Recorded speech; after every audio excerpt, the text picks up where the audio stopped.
bahawa sami tu Rasulullah sallallahu alaihi wasallam yuzkaru fid dajjal, kami mendengar daripada sahabat mendengar Rasulullah SAW sebut mengenai peristiwa dajjal, mana dajjal itu tidak akan berjaya pergi, kan, wa alamatu yamkutu fil arba'ina sabahan, dia berkuasa dia ataupun dia punya angkara itu selama 40 hari, 40 subuh atau 40 hari, ya.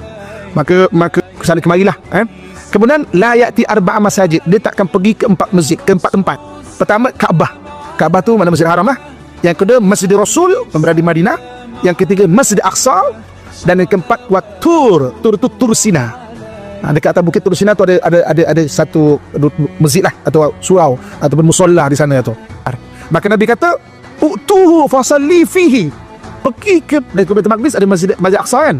Kamu pergilah ke Masjid Aqsa dan sembayanglah padanya. Sembayanglah padanya. Okey. Kemudian para sahabat berkata, ara'aita illam astati, macam mana kalau aku tak mampu untuk pergi ke sana? Maka berkata Nabi SAW, fatahdilahu zitan yusarrij fih, kamu hadiahkan minyak. Dulu nak menyalakan lampu ni dengan minyak, dengan minyak. Maka faman fa'ala fahuwa kaman atau, siapa yang menghantar bantuan itu macam dia pergi dan sembahyang di sana.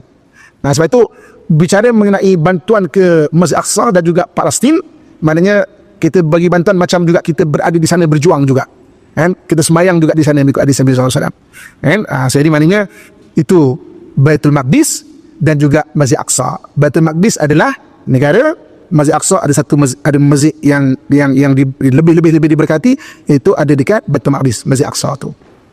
Jadi tuan-tuan sekalian, oleh kerana Allah sebut dalam surah Isra tadi, kan, minal masjidil haram ilal masjidil aqsa alladhi barakna haulah, yang kami berkati sekelilingnya.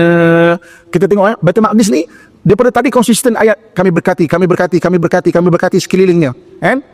Kenapa Allah Subhanahu wa taala berkati